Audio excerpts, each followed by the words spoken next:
Wonderful. Okay, well, welcome again to our August Lutherans Restoring Creation Connections call.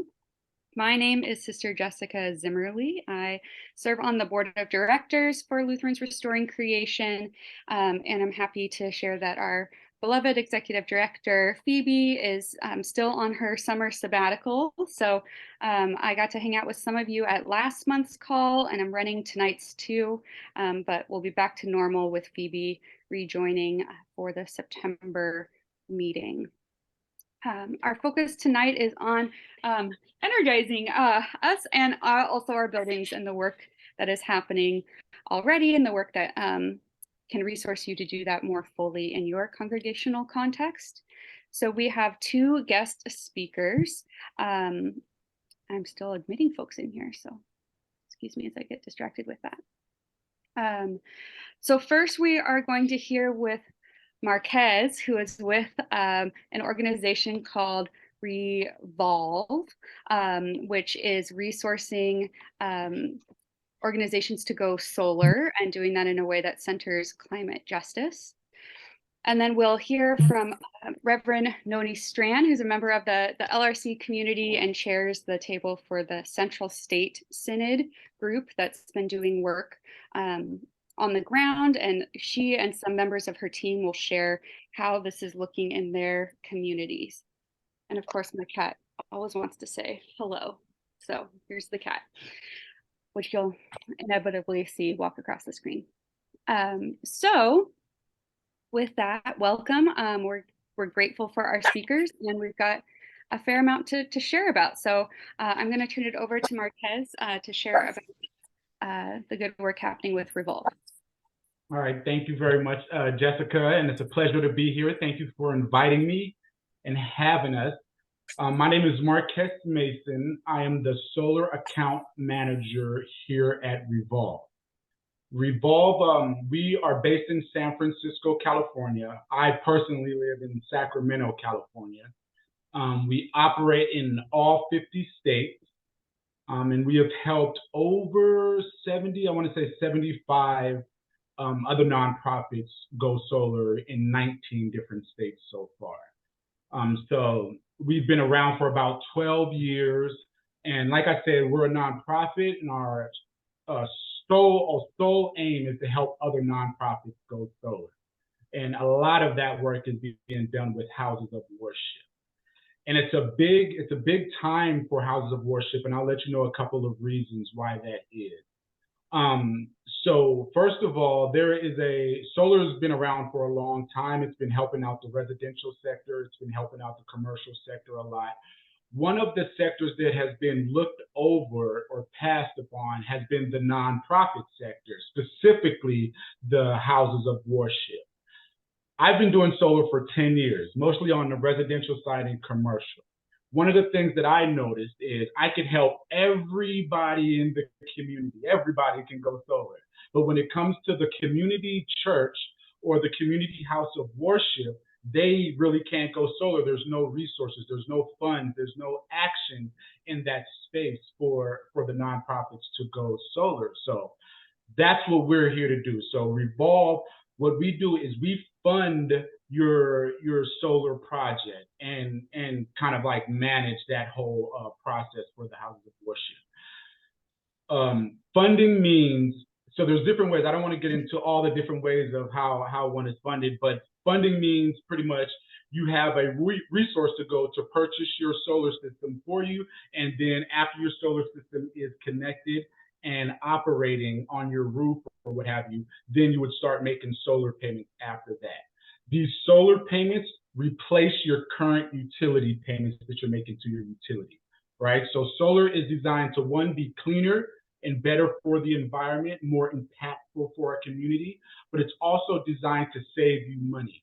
And I'm sure we all understand nonprofits and houses of worship, every dollar that we can save on necessary expenses is very important. So that's what going solar does for organizations like yours. Now, we also, we do this in a bunch of ways. So we present ourselves in groups like this that's being presented today. we let people know. But one of the other ways is we connect and partner with local universities and colleges in different states all across the nation. And what we do is we train them, we educate them and motivate them, and then they become ambassadors for Revolve, and they help share the information, they help tell the story, they just help get the word out there on the ground when it comes to spreading the word. What else when it comes to what we do and how we do it? So we fund the project, we're in the communities, we receive our funding from different sources like the Department of Energy. We have individual donors who continuously donate to us over and over again. We have some big companies like the Salesforces, the Wells Fargos, and companies like that who also give us grants to help people get solar. And also like green loans, or where we have to strictly deploy the money into the green industry. So that's all we're allowed to do. We take this funding that we have from these sources and we have to deploy it into the community. One of the biggest things that's happened this year that is changing the environment when it comes to nonprofits and going solar is the new IRA, the Inflation Reduction Act that was just passed this year. Okay, it's an amazing thing. It's opening up the solar world for nonprofits. So what this does now, and this is, you'll hear a lot about it when you speak with us. If you choose to go solar, we're going to educate you on it. But pretty much what this allows is for the nonprofits to now get a direct payment from the federal government of 30% of the total cost of the system. Before, this was a tax credit, an ITC, a tax credit that was given to the residential and the commercial side. Nonprofits couldn't take advantage because we don't pay taxes, right? So we couldn't take advantage of a tax credit. So with the IRA, the Reduction Act, they changed it to now the federal government will give a direct payment to the organization, to the nonprofit, of 30% of the total cost of the solar. This 30% can be as high as 60% in some cases because they have adders that they're adding to it. So if all of the equipment used is American made, all right, that's a 10% adder. So now you're at 40% you'll get that from the government. If you are in a underserved location where energy needs are barely met and green energy hasn't been resourceful in that area, that's another 10% adder. So now we're up to 50%. And then the last one is if you're in an economically challenged zone. So obviously you would know that more than me. But that could be as much as 60% that you're getting back from the government for going solar. And the great thing is when you go solar, when you choose to get resources or funding from us to go solar, you're not making any down payment. There's no money exchange involved to get you to go solar. So you go solar, you say yes, you get solar installed on your roof, you get it inspected and turned on, and then you'll get a check from the government for going solar, and then you start making payments for your solar. So it's a pretty cool situation that they've created for the nonprofit sector. Most of our terms, usually they are either what's called a loan or a PPA. A PPA is a power purchase agreement. With a PPA, Revolve owns the system, receives the tax credits and all that type of stuff, and we maintain the system for 20 years for you, and then we donate the system to you at no cost after that 20-year period. With a loan, it's even more simple. You do own the product. It is your asset. It adds value. You receive the direct pay. You receive all the energy credits that your utility offers if they offer energy for selling them clean energy back to the system. With the loan product, you can add on batteries. If you need a new roof, you can add the cost of a roof and a carport. Sometimes congregations, they like the carport, so you can have the shade when people are parked and things like that. But you can add all that to the loan product, whereas the PPA, you can't. You can just get solar, we own it, and we charge you for that energy that the solar system creates.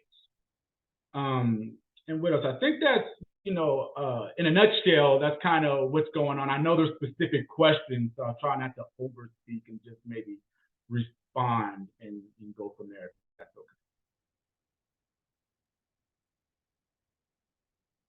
Thank you, Marquez. Honestly, that was like the clearest explanation I've heard about the IRA solar benefits Okay, cool. date. So I really appreciate you laying it out super clearly, and this amazing model that Revolve is leaning into to make it so that there's no upfront cost. Exactly. Is that a correct way that we could phrase it? Oh, that's the 100% the correct way to phrase it. There's no upfront cost at all for installation, site surveys, any planning, nothing. Your first payment comes after the system's turned on, generating energy, and you're just making a monthly payment. And hopefully, in year one, that first monthly payment is cheaper than what you paid your utility going back. So now you can buy a system, like, cash out for a system in cash if you wanted to. That's when you would have to make down payments or what have you. But choosing one of the financing options, you do not have to put any money in. Great. Thank you for clarifying that. Are there any questions from anybody here? Yeah, I'm David Whirling, and my apologies for being a couple minutes late. I had a lead team meeting my own church council. So this Revolve program, which is for nonprofits, sounds, I mean, it parallels what they do in the private sector, because I know I have a friend who had, his solar put on his roof, right? I mean, it's somewhat similar. I mean, if you got a loan, you're going to be owning that product, as opposed to you're essentially leasing it if you got a PPA, right? Exactly. Correct. It's parallel to what's going on in the residential. It's just now being put here in the nonprofit sector for us to take advantage of as well. And do we go through you in order to get more information on this? Oh, yes, definitely. So I don't know if my contact information is going to be passed out at the end, or if they're going to send it to you, but you would reach out directly to us. We would need your last 12 months of utility usage. So you can, email me, let me know, your address, and that you want to learn more, you want to check out the funding, see what solar looks like for you, and then you would send me your 12 months of usage, and we could build your report. One of the nice things about our particular church, it has a roof that, you can get on top of. It's not flat, but it's an ideal location for, being highly visible, on two major streets in Midtown, Little Rock, Arkansas, in this case. And I would like to see it as part of a promotional thing too, and as moving the community forward, and inspiring other churches, and that don't already have solar out there, to very visible, on that street corner, and promoting the idea of going green and solar. So, right, and that's what happens a lot.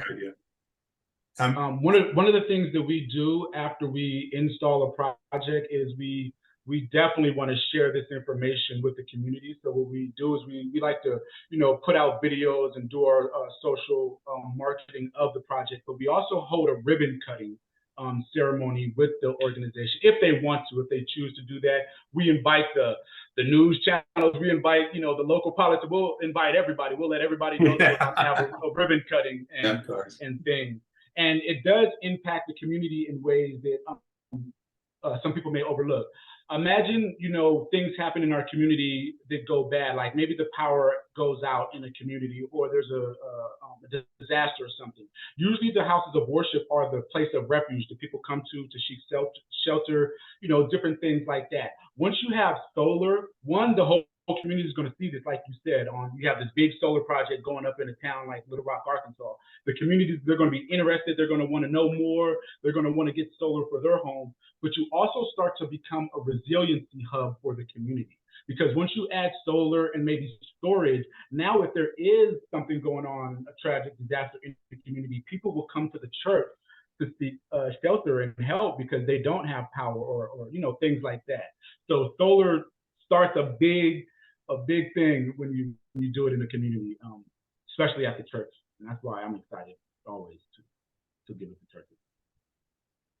Is there a real high demand now? I mean, what I'm concerned about is that things are going to start moving very fast, both in the private, nonprofit, and other center, and I can see, like there being some like choke points, I guess, on dollars and just getting it out here in the community. Do you see that growing industry? Yeah, it's a growing industry. The government's putting a lot of money into it. People are seeing it pop up. It's starting to spiral. There are some times when installers, like in California, we just had a big rush because they changed the law out here with the utilities. And yes, installers are backed up. They have a lot of interest and a lot of people moving forward with it. And then the other states are starting to, the utilities are helping, or the state laws are helping to spread renewable energy as well. But there's a lot of jobs being created, so I don't think it's a negative thing. There might be choke points in certain states, certain areas, but right now it's all go. There's a lot of funding for it, and our funding does run out. So when people hear about it or they want to seek it out, they should do it fast. There is urgency to it when it comes to monies being available. What about permitting? I mean, first of all, you have to get in on you have to join the connection. I mean, the whole, and then just not to mention, if you're in a city, we're a commercial building, so I'm sure there's permits involved. I don't, maybe beyond building permits, Right. So the permitting process, there is a permitting process. So the process to go solar, real quickly, you see your solar report. You say, yes, we love it. We want to move forward. You sign documents. After that, they send somebody to the property to do an official site survey where they check out the roof and they check out the panel box to make sure it can handle solar. Right. After the site survey, they create the design, which gets approved by the organization. After the design, that's when we submit for permit. And we do have to wait for permitting. So in different states, the permitting process takes a different amount of time. It could cost different amounts or what have you, but we take care of all that for you. You don't have to worry about it. After the permit is approved, that's when we schedule for installation. After the installation happens, we schedule for inspection. So the city and the utility comes to inspect the project. And then after inspection is when we apply for what's called PTO. That's permission to operate. Once we get that approved, your system is turned on and generating energy. So yes, permitting. A question, Marquez, Yes, sir. can you sell some of that excess electricity back to the utility? Have you had some situations where that yes, occurs? all over the nation. So it just depends on the utility or the state if you take part in what's called net metering. It's called NEM, net energy metering. So what this is when you get your solar system is producing all day long as the sun's out, right? Sometimes you're using all that energy, sometimes you're not using all that energy. When you don't use the energy that your system is producing, that is sent back to the grid and the utility credits your account for that energy. So whenever you use the utility's energy, like at nighttime, if you don't have batteries or what have you, you would use their energy, your credits will offset that charge that the utility may charge you for using their energy. So yes, you can sell it back. So is there a battery? It does it automatically. Is there a battery or a backup battery system that's recommended to have with this? Yes, there's batteries, and that's an added cost to the overall project, right? Yeah. So we want to make sure it makes economical sense for the congregation to add the battery. In California, all of our projects now we're proposing batteries, so it's just standard practice out here now. But in different states and different cities, right, it may be economical to do so. It may not be economical to do so. If you're in a blackout location, you definitely want to think about it. But if you would like to see the cost with batteries, what it would be, then we definitely add that and show you. Great. We've only got a couple more minutes here with Marquez, but I saw Susan unmute earlier, so I want to check, Susan, if you still have a question, and then we'll go to Sharon, and then we'll be sure to get Marquez's contact info so that we can follow up. But Susan. I just wanted to ask about the universities. Is that who you're going to be turning us on to, the representatives from the university, the kids? Is that like No, so because you're already introduced to us and introduced to me, then you would just reach out directly to Revolve, like me and my team to handle going forward. This is like, if you've never heard about Revolve, there'll be, kids from the school going around talking about it or calling nonprofits, things like that. Okay, and did you say you were gonna put your name in, I mean, your Yes, I'll do that in contact the, information in the yeah, chat? I'll do that in the chat right now. Thank you. Mhm. This is great. Great. And Sharon, you have a question? I have two. When you start thinking about a small church in a relatively large community, are there size suggestions? I mean, how small can you be? How big can you be is question one. Question two is, I live in Connecticut and it came out today that they're looking at a bill in the legislature to be put into effect if it goes through, which I'm hesitant to say will, but by 2035, they want everybody in electric cars. So my question is, what will be the perks down the road, if any, or a relationship between installing solar and also then being able to use this as a charging area? They did that at some of the malls, but I don't know if there's any review of this on the program you're talking about that would also be beneficial.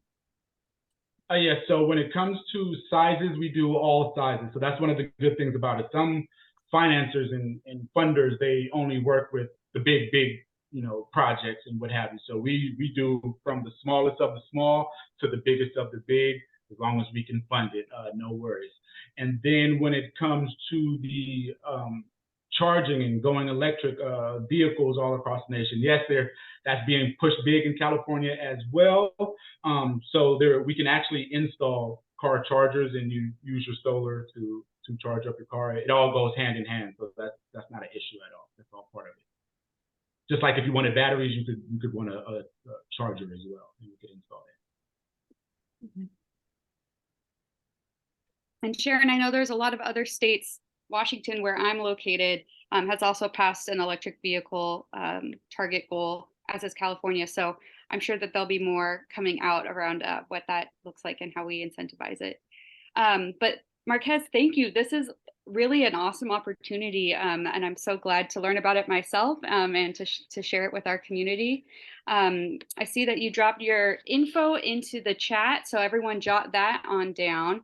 And Mark wrote in the chat a bit of a reflection on the resiliency hub idea, and is wondering if you have any congregations to point to as success stories. So if you have a list or are able to share a list of houses of worship that you have partnered with, that folks could look at, see if there's any in their area, that could be a nice follow-up piece, if that's something you're able to share.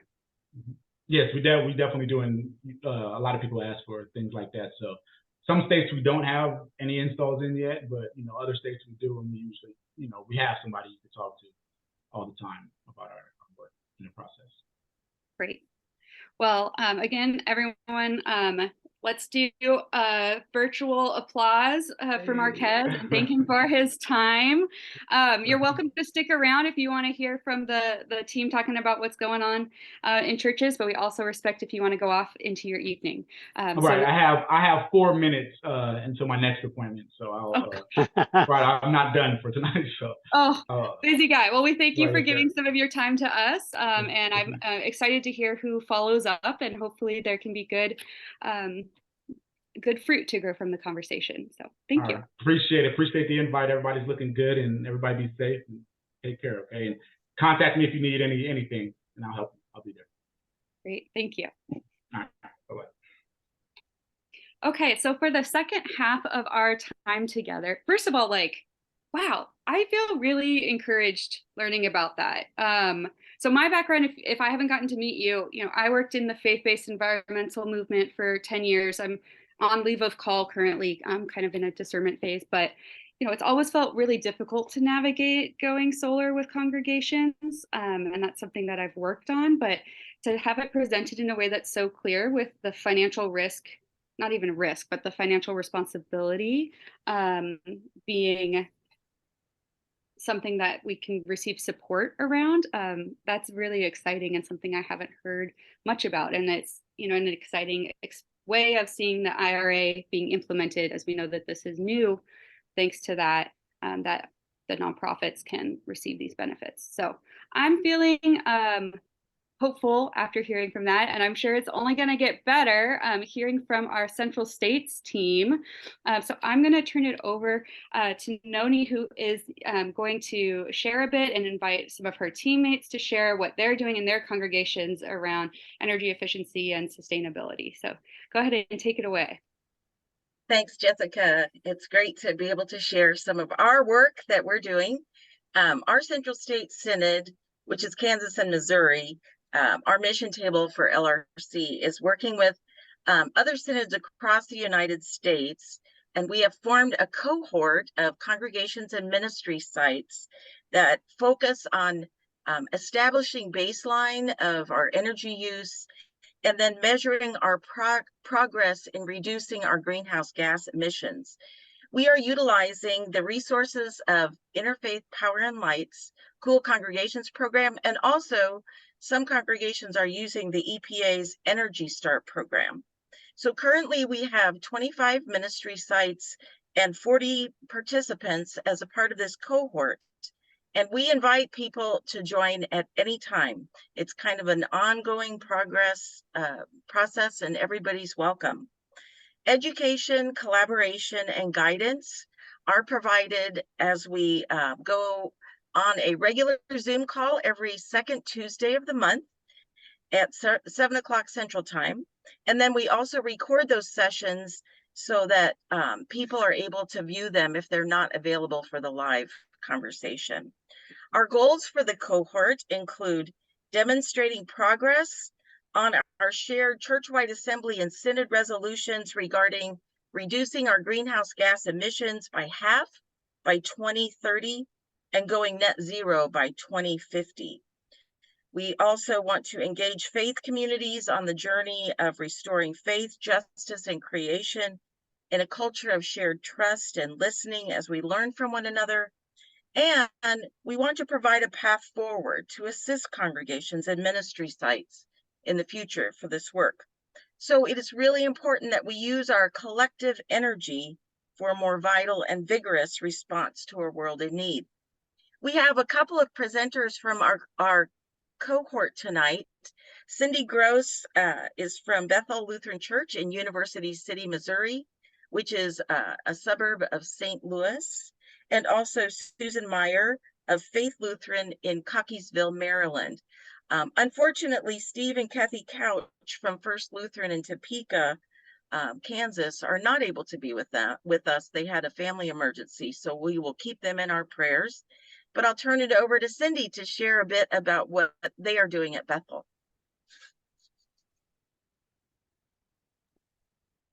Okay, so Noni, I just have to ask the question since I've never shared slides. So do I open my slides and then hit share screen, or I hit share screen and then open my slides? Here, let me give you permission to share slides. I think I have to give you the powers.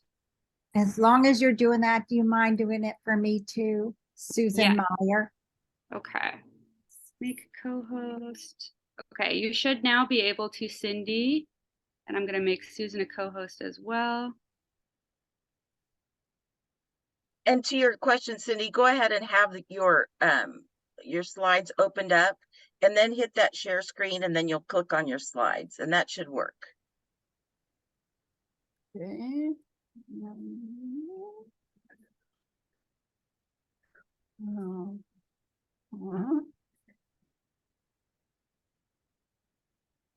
No.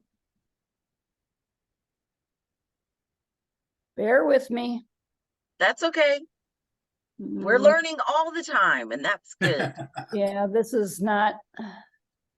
I also sent these to you because I'm, Yeah, and I can't open them on my computer because I don't have an Apple.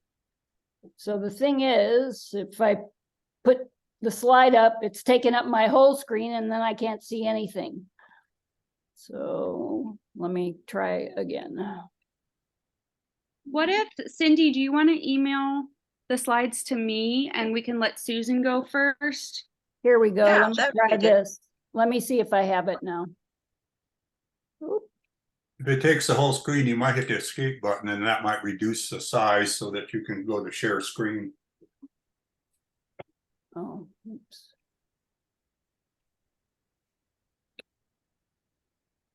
Gosh. You want us to go ahead with Susan and then we'll have Jessica can share them for you?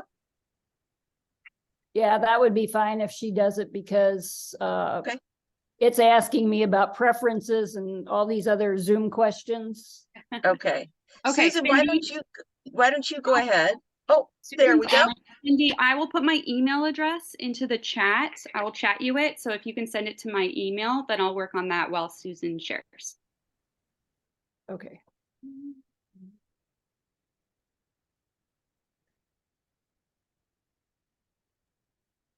And Yes, yeah, my name is Susan, and we are near Baltimore. And this is a picture of our latest installation. It's a rain garden, and we blessed it on the 23rd of July. And I just like to share that because it's so exciting for our congregation.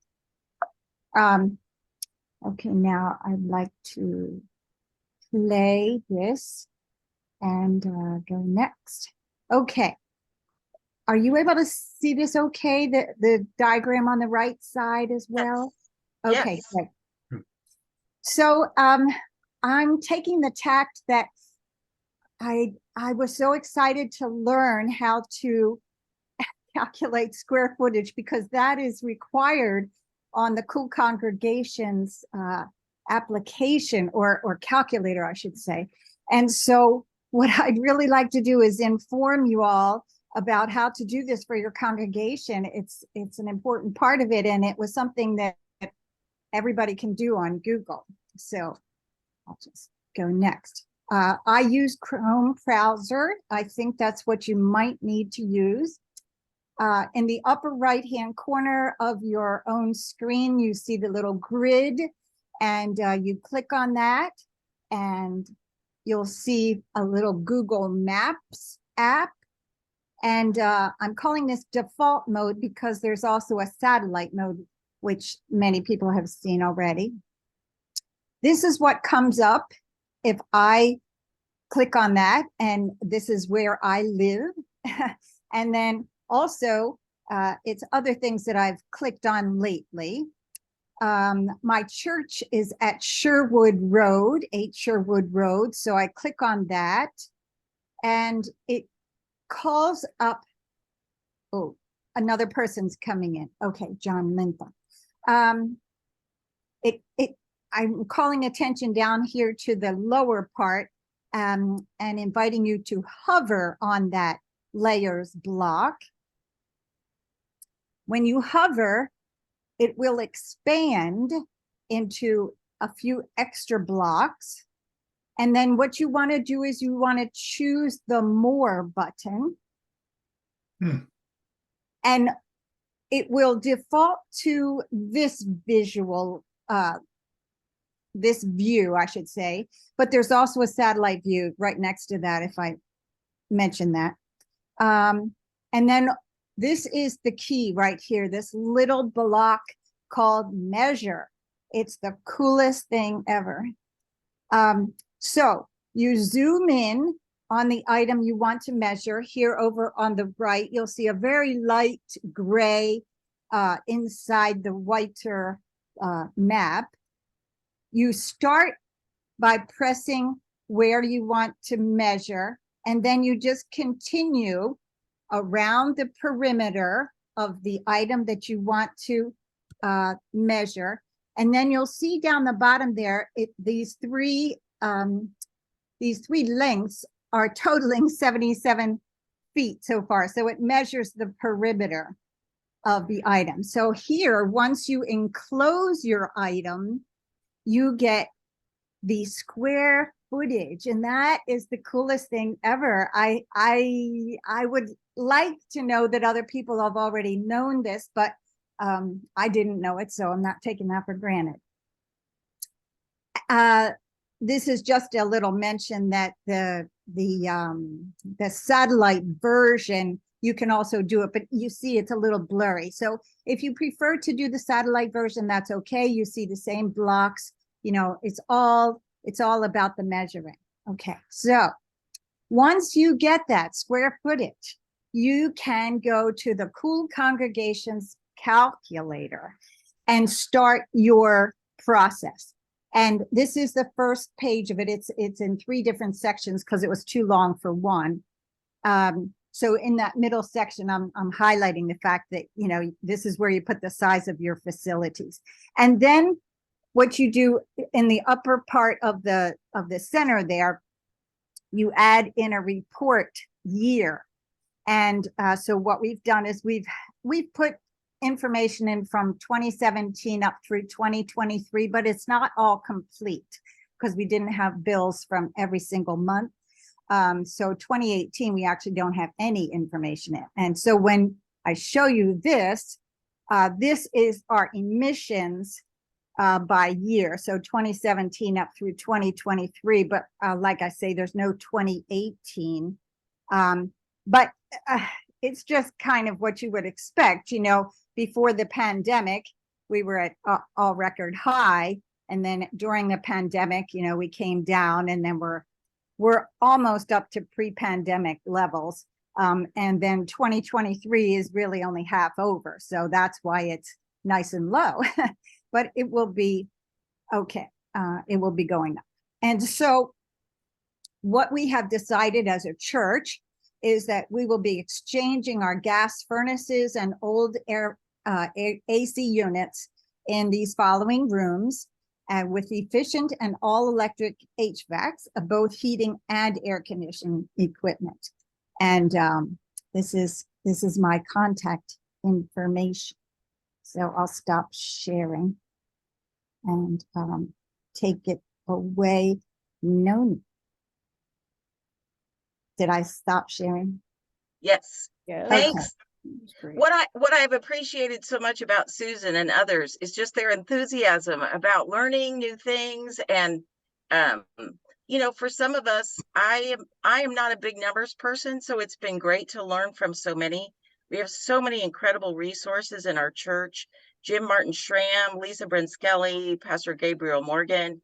We've had great presenters that help each of us in our own particular setting. So they make it as easy to use as possible. And with people like Susan that can even help us calculate square footage, we're off to a really good start. So Susan, you're a great example of a congregation that has just basically gotten started on the Cool Congregations calculating. And now Cindy, they have been working with the Energy Star program from the EPA for a number of years. So I'm going to turn it over to her and see if we can get her slides to come. So did it work, Jessica?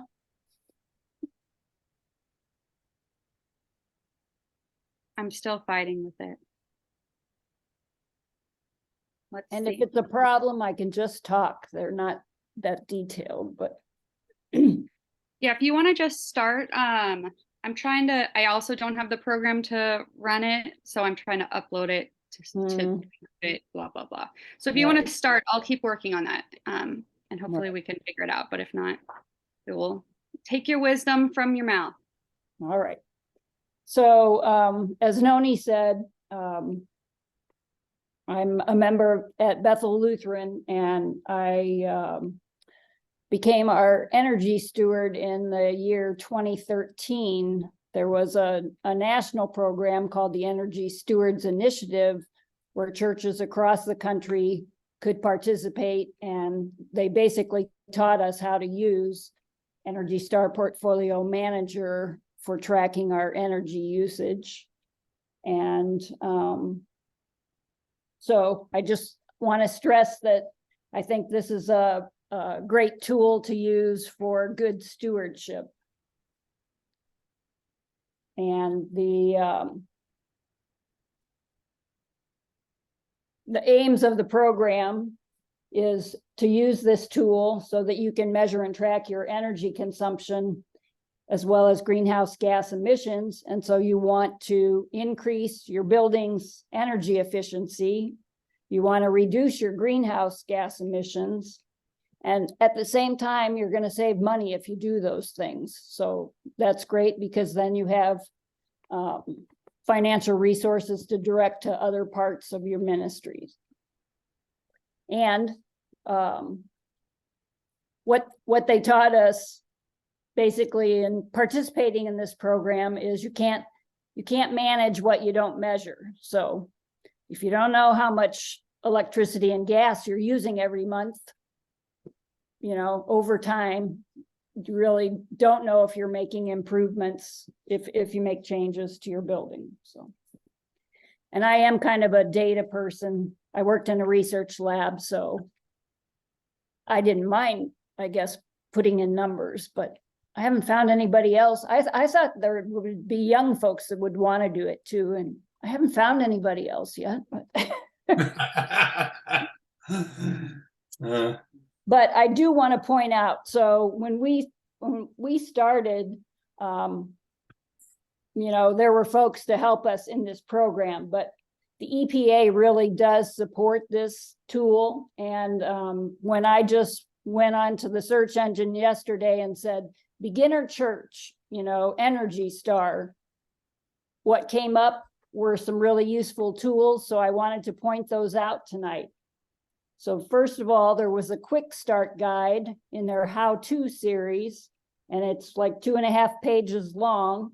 And it basically, highlights 3 steps that you're going to add your church property and how you do that. I mean, you have to have information like the name of your church, your address, the square footage of your building, what year it was built, and then there are other questions about occupancy, seating, number of staff, those things. So, look, she's going to get there. So I'm already on the 3rd slide, I think. And then you want to, you need to enter your baseline energy data. And they ask for a minimum of 12 consecutive months of data. And for us, that I did electricity and gas. You can also do water and track materials, but I'm just focusing on our electric and gas.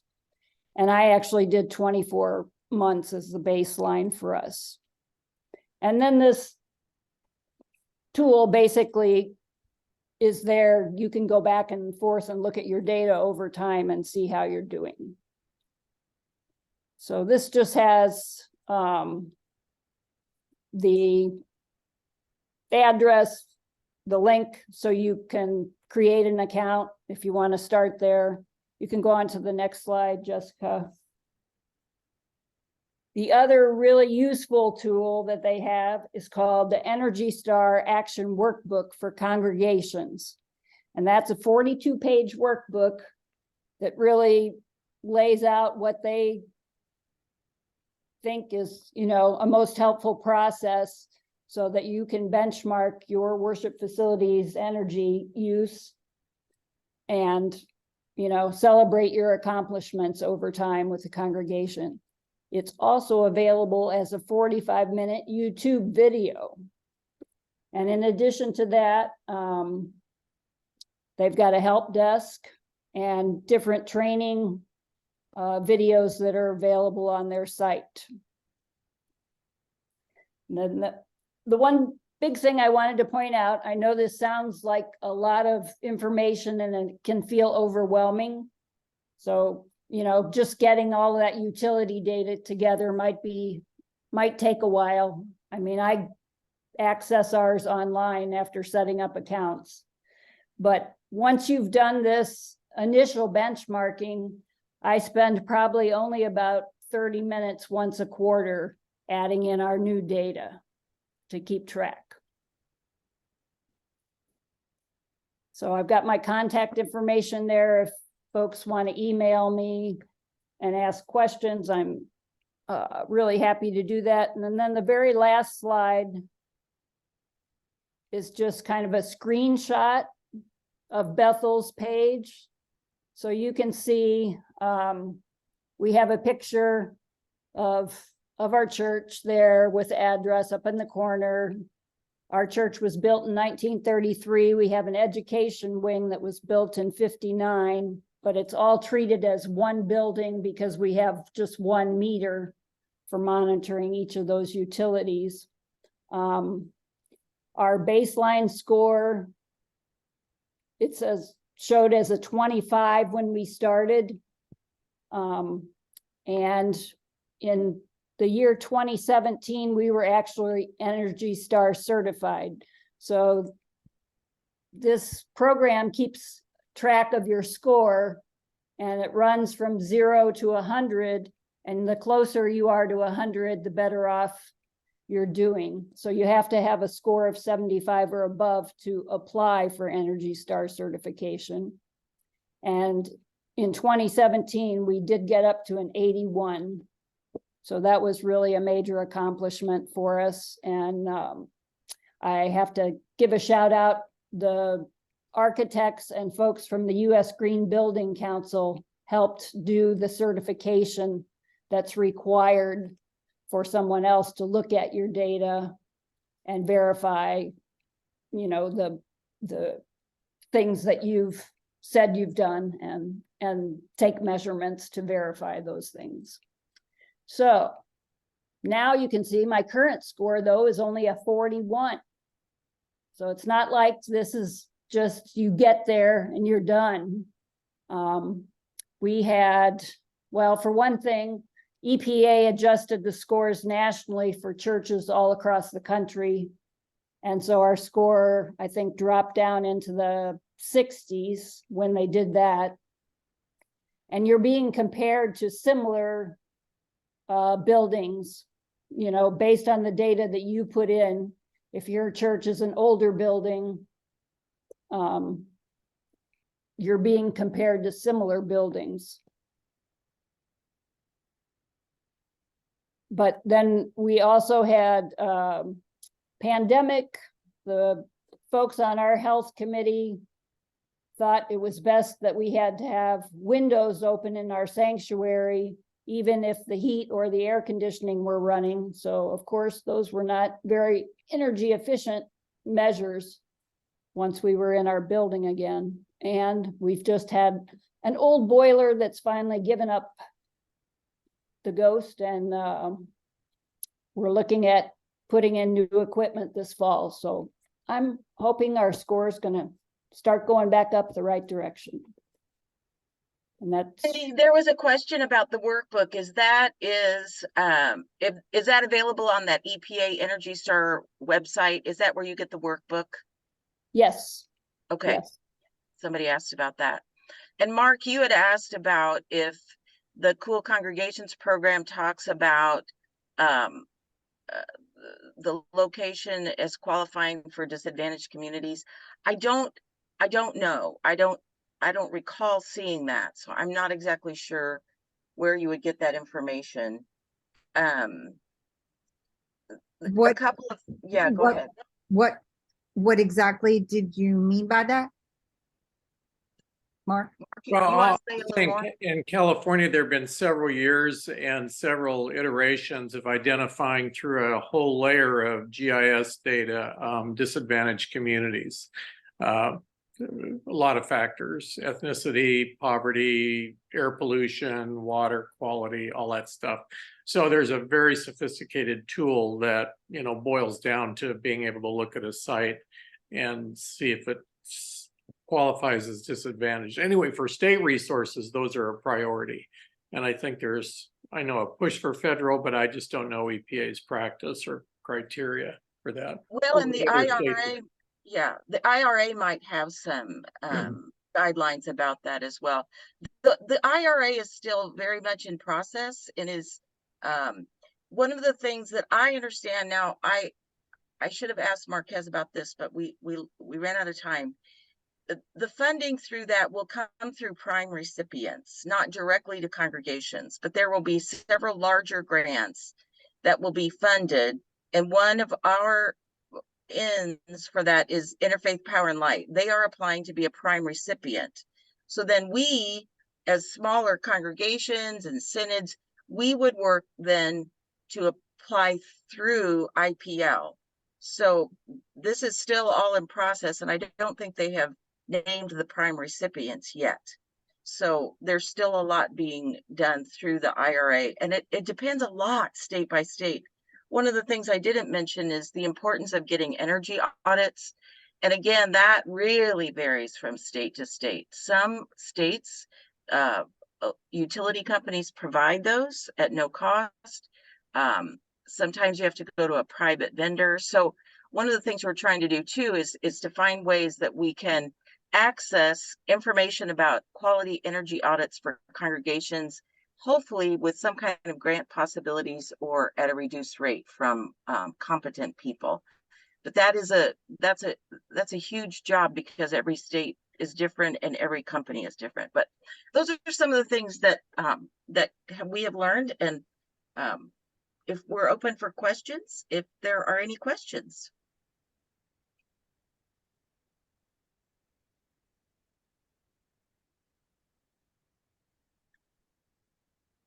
I'm, recently joined this group. I mean, I've heard about you for a while, but I haven't joined. I happen to be from Little Rock, and I get the impression a lot of you are from New England, and I don't know how that affects, who I am in contact with.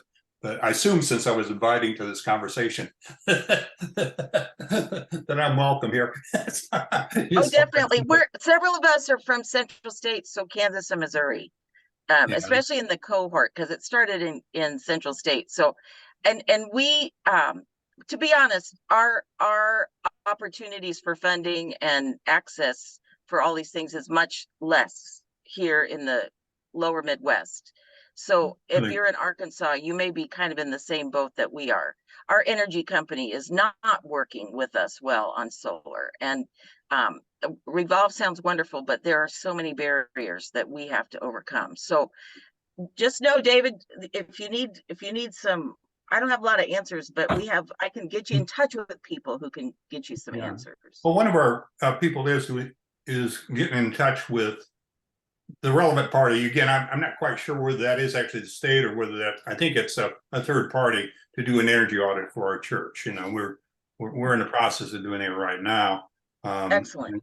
And fortunately, we have some very, beautiful roof space for solar, so big expanse. So I'm looking forward to that part. But as you say, there's sometimes bureaucracy you got to get through, and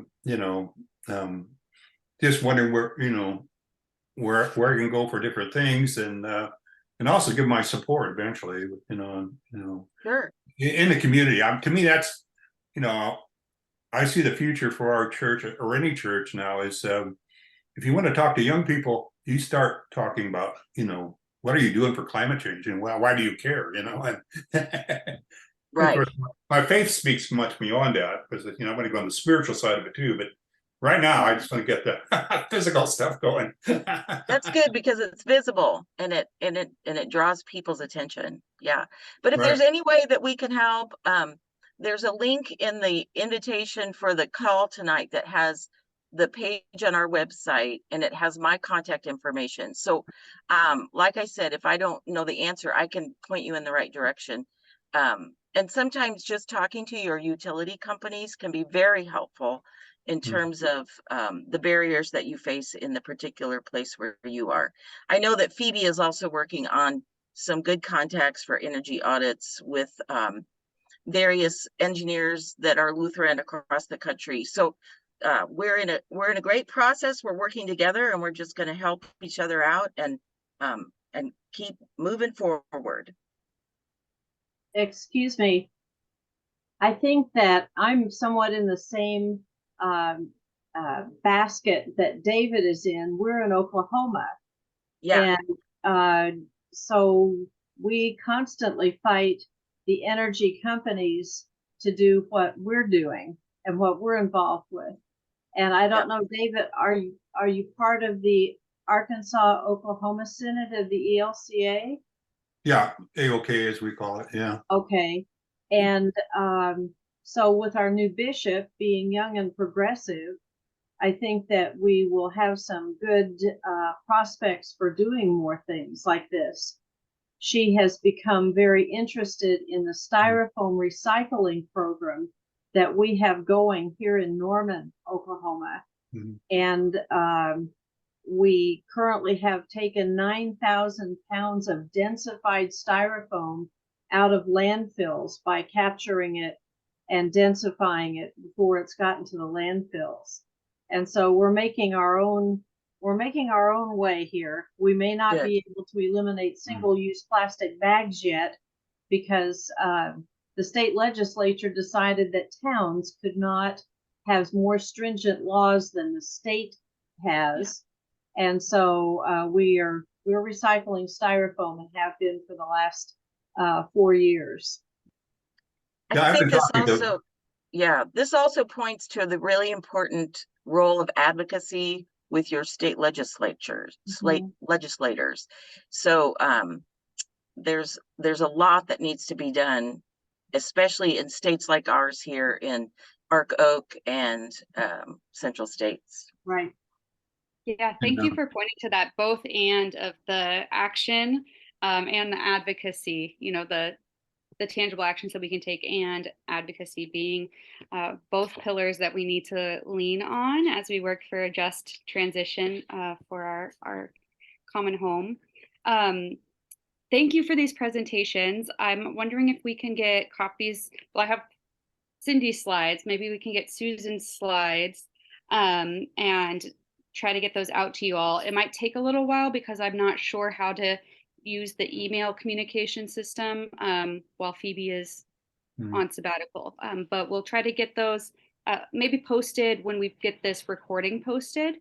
That might be the way to go with it. So Susan, if you can get your slides over, that would be great. And then maybe Noni, just to end us here, we're at the top of our hour, but Sure. maybe you could close us out with just a bit on, you know, building the goodwill to do this in your congregation, and how you got the leadership and the community on board, and what that looked like as a place where we can lean in when we know that the outside forces of utilities and industry are not on our side.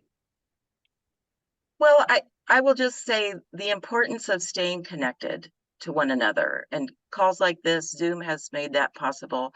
Our mission table was formed in 2015 and we meet monthly. We started on conference calls, now we're on Zoom. But that we rely on one another, that we are created as, you know, just like biological systems are diversified and interconnected, so are we as the body of Christ. And that we need each other, and we need the world around us and creation around us. And so we're always here to help. There are days that are harder than others. There are victories along the way, but there is always the power of the Spirit that carries us through and points us in the right direction, and helps us see possibilities and hope where maybe we didn't see that before. So that's how we came together, and we just rely on the Spirit to continue to open up avenues. So I'm really grateful we could share this tonight, and I am so grateful for the members of our mission table that have continued to be so faithful in these efforts. Amen. Look at that mini sermon to send us off. Thank you. Sorry. Would you be willing to drop your email address into the chat in case folks want to follow up? And I'll leave the Zoom open just a couple of minutes to give you a chance to copy that out of the chat if you do want Noni's email. I did also drop in a resource that I found. I did a quick Google because I was curious around this. How do we know if an area is designated as disadvantaged? And there appears to be a really interesting tool from the White House Council on Environmental Quality that I dropped the link to in the chat as well. So click on that and check it out on your way out here. And again, we thank everybody for your good questions, for your engagement, for your faithful response to the call to care for creation, and for bringing that into your congregation and communities, and for being part of this community of Lutherans Restoring Creation. So thank you, thank you. I'm not sure what next month's topic is, but Phoebe will be back in September, and there'll be a good green news coming out, which I'm sure we'll share more. So we hope to see you then, and blessings on your evening and your efforts. Thank you. You want to know? So Jessica, Mhm. I did wonder, is there the ability to save the chat with all that good information? Yes, I mean, there's a does little button. each If of you us go can to do that? chat, go to chat, and see the little happy thing, and it says more, and then you can save your chat. Okay. There's the dot, dot, dot. Anyway, I Yeah, had seen that yeah. before, but okay, thank you. The three So, dots, save chat. Yeah, okay. so where does it go though? It It usually goes goes into your to. documents. Mhm. Okay, Yeah, so if you go to like your Finder, your files, Yeah. it'll make a folder that's usually this is how it works. Either check your downloads, or if there's a folder called Zoom under your documents, it will automatically go in there. Hmm. And if you can't find them, I've also saved it, so we have that to pass on to Phoebe. So I'll drop my That's Oh, good too. yeah. Yeah. Oh, yeah, I see it email in now. the chat, and you could ask me to send them to you. Oh, here it is. Okay, Yeah. Energize Yeah. us. Yeah, great, thank you. Great. Oh, I And guess David and Kathy, I'm so glad to get connected with you all here in the Midwest. We just really need to support each other and work on these things, because it's so easy in some states, and it is not easy in our states. So we can just keep working together. Jim Martin Schramm, who's up in Iowa, he has been super helpful. But the other thing too is just to call your energy provider and kind of start there to see. Yeah. But Kathy, very exciting about the program with Styrofoam. I think we have to take the opportunities where we are. And, I'd love to have solar on our church, but I can't even get the bills from our congregation. So, so we all have barriers, but we'll just keep hacking away. So, Yeah. but we are close by. We're neighbors. We need to Yeah. support each other. We are in the middle of hopefully having a new minister, because we're finally, after 2 years of not having a minister, a couple of years more than actually. Wow. And well, that's typical these days now, I understand. Yeah, it's tough. Yeah. So I'm hoping whoever we call is going to be in tune, because grassroots wise, we're doing a lot of this stuff. We just, for me, I've been sidetracked, since COVID, trying to get, all this Zoom technology installed in our church and stuff, Yeah. including new cameras and sound system and stuff. So I'm glad to get out of that and go on to something I really want to do. Yeah. Which And is, if you all want to be a part of the Cool Congregations cohort or our mission table, we'd love to partner with Arkansas, Oklahoma. That'd be great. Who's your new bishop? It's Becca. I'm on Conlon. the blank right now. Becca Conlon. Conlon. Okay. We'll Yeah. have to connect with And her. yeah, she is young and energetic. I've talked to her a number of times regarding, the whole topic of climate change, and I think she's very much with us. It's that her priorities maybe not there yet, though. We had, She's got a as you lot may of know, in Little Rock, we had terrific tornado just this last spring, in which just tore the whole city, right to the city. So we're pretty aware of climate change, right? Yeah. And so it's everybody now, but Yeah. so Yeah. I just see it as a way to also touch a younger Definitely audience, and I think that's our moral obligation and our spiritual obligation. I mean, there's a lot of beautiful stuff out there, if you go looking in it, relating our relationship to God, our Creator. And I look at it this way: as a Lutheran, I started out, the Word of God was everything, and that was from Jesus, the Gospel, and then I got into the spiritual side of it, into the Holy Spirit. But we're just finally closing the Trinity and realizing God the Creator didn't leave the scene 6,000 years ago. Right. He's very active, and we need to, you know, turn our. I'd also encourage you to fill out that future church survey. I think the more that we can get the message across that of the urgency of climate change, I was a little appalled at the survey that didn't have anything in it about climate change. I was like, so the more we need to have our voices inform the church of the urgency of this. And I know young people, this is a high priority for them. And this is where the church needs to be. And climate change intersects with every other issue of justice that we talk about. Yeah, whether it be poverty or homelessness or racial injustice, it all intersects with climate change. If you don't have water to drink, you can't do anything. Exactly. Have water to water your crops with, you can't grow food. Right. Yeah. So, and I think Phoebe included that future church survey in the initial invitation email. So please add your voices. Both of you. I have a final thought for you.